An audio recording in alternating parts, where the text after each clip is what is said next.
It's 67 words long, it's 100 years old, and it changed the course of history for the Middle East and the Jewish people. The Balfour Declaration, the expression of the British government's support for a Jewish home in Palestine, was sent by British Foreign Secretary Arthur Balfour to the second Lord Rothschild. I'm here in Buckinghamshire at Waddesdon Manor to speak with the fourth Lord Rothschild about the Balfour Declaration, what it means for Britain, for the Jewish people and the Rothschild family. The Foreign Office, November the 2nd, 1917. Dear Lord Rothschild, I have much pleasure in conveying to you, on behalf of His Majesty's Government, the following declaration of sympathy with Jewish Zionist aspirations, which has been submitted to and approved by the Cabinet. So it's possibly the most famous letter in modern Jewish history, and it begins with 3 words: Dear Lord Rothschild.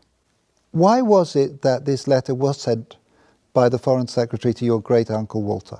It's an interesting question because he was really interested in ornithology, although he became interested in Zionism. I think the reason was this, that it was primarily a movement from Eastern Europe, but they didn't clarify who was in charge of that movement. And in addition, it was, after all, in Great Britain. So they felt that the Rothschild family should be the one to whom it was addressed. And Walter was Lord Rothschild, and he was a Zionist. And those really are the background reasons. So Walter received the Balfour Declaration, and I have a copy here. And I wonder if I could possibly ask you to read it for us. Yes, indeed. Yeah.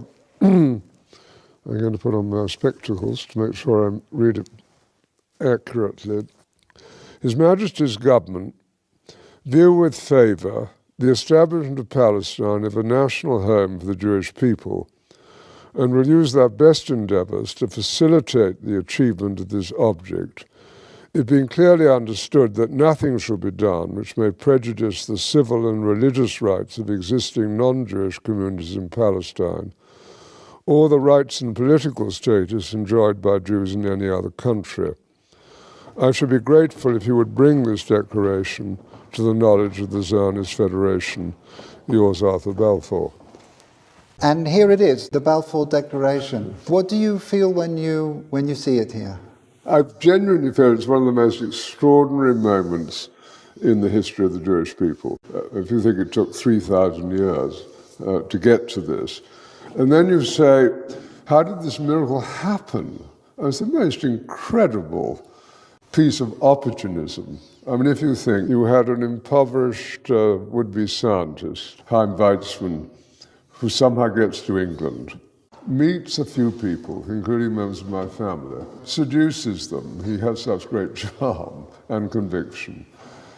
He gets to Balfour, and he unbelievably persuades Balfour and Lloyd George, the Prime Minister, and most of the ministers, that this idea of the national home for Jews should be allowed to take place. I mean, it's so unlikely.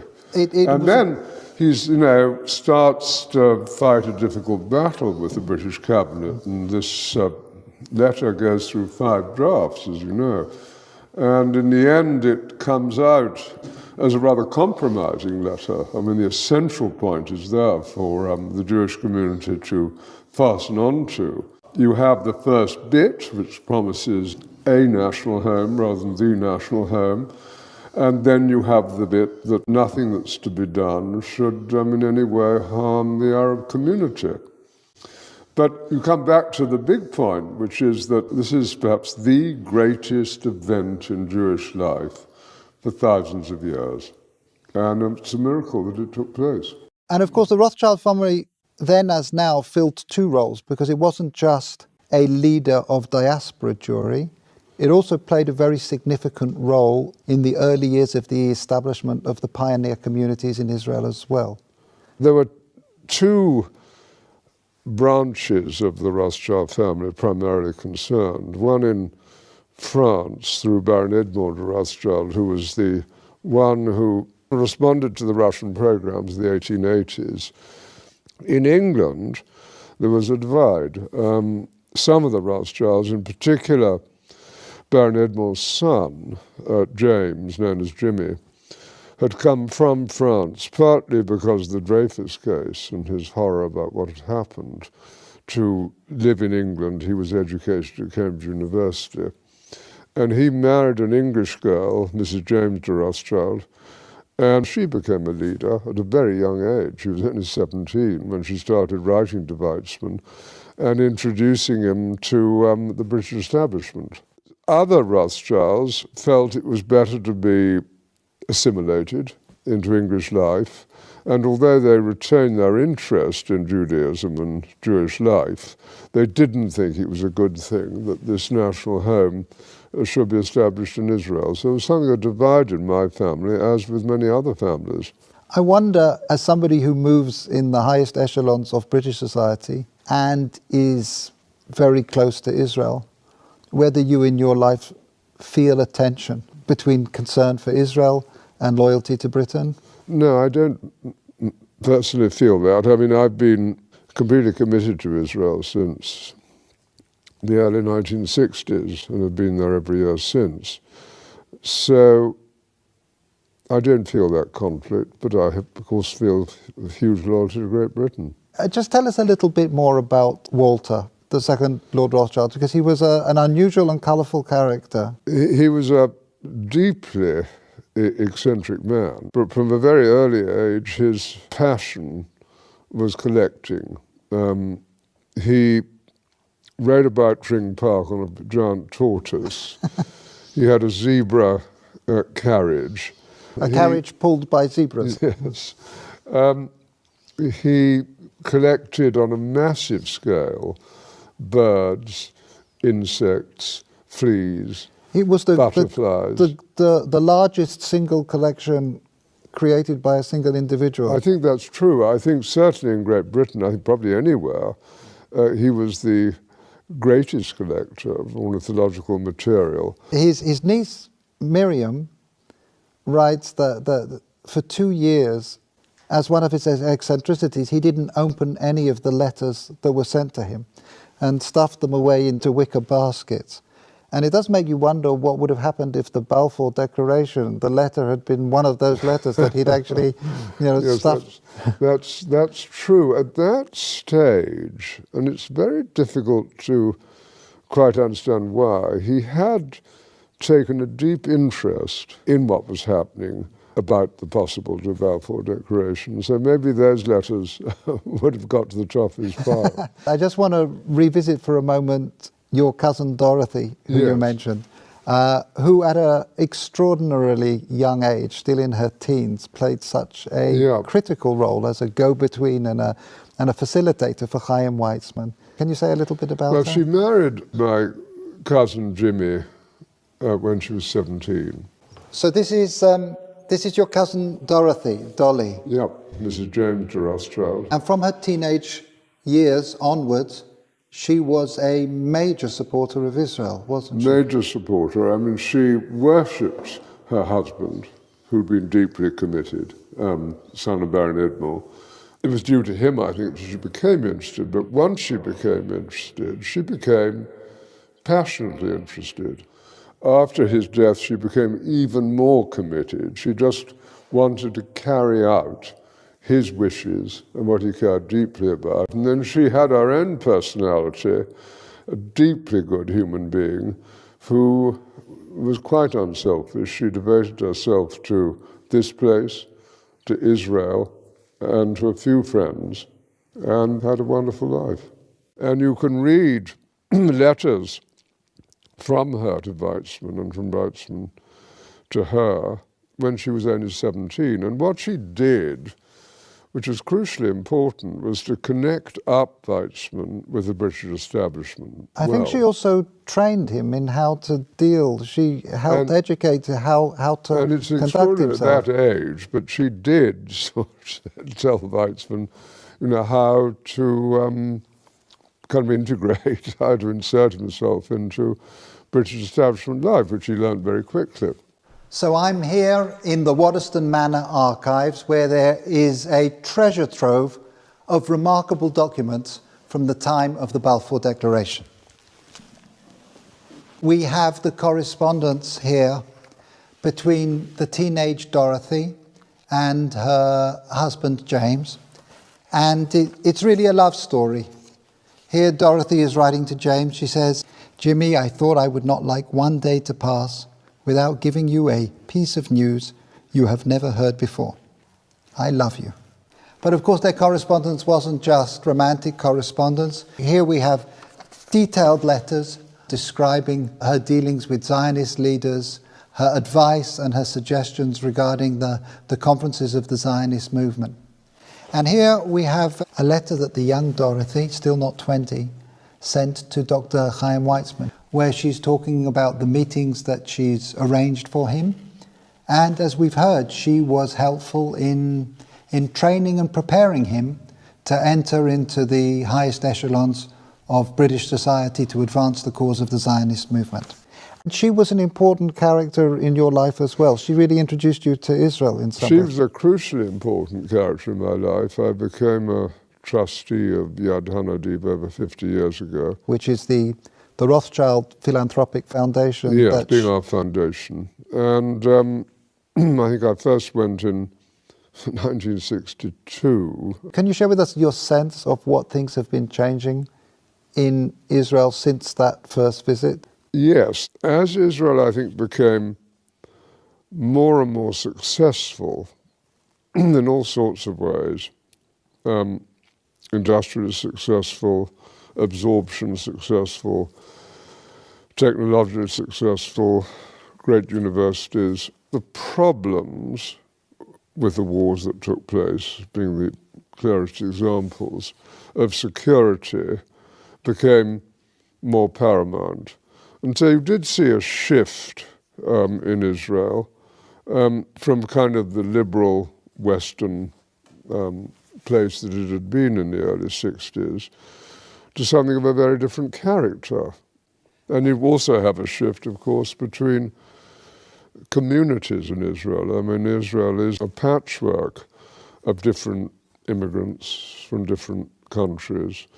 And you have the religious, you have the non-religious, you have a town like Tel Aviv, which is attractive to the kind of business community, to what I would call ordinary city life. And then you have Jerusalem, which remains a very religious city and full of conflict between Arab neighbors and itself. Those internal issues within the fabric of Israeli society are one of the main focuses of Yad Hanadiv.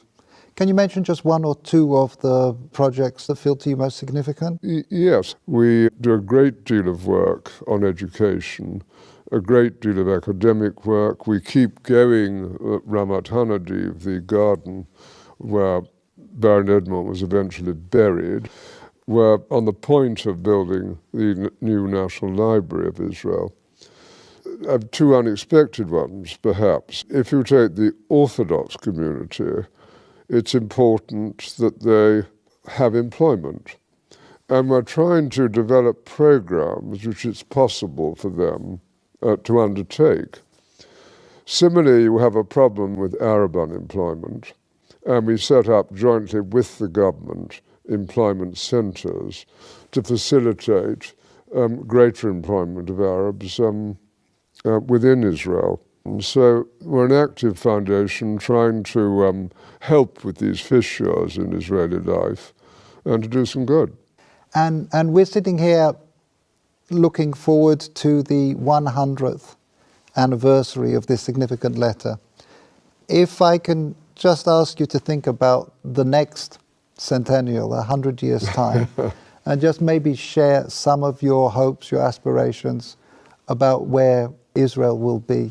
What does one hope for? One, of course, hopes for a peaceful relationship with Israel's neighbours, and that's going to be the most difficult matter of all to achieve.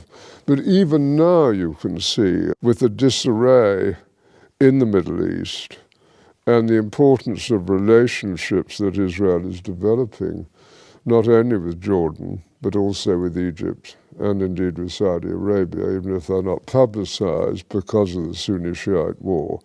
There's hope. And I think if you take the need of Arab nations to have intelligence help, and if on the other hand you take compassion and generosity coming from Israel to Palestinian territories and its less fortunate neighbours, there are grounds for optimism, and I am an optimist.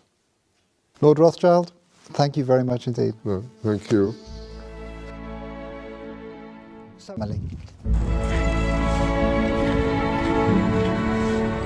The Foreign Office, November the 2nd, 1917.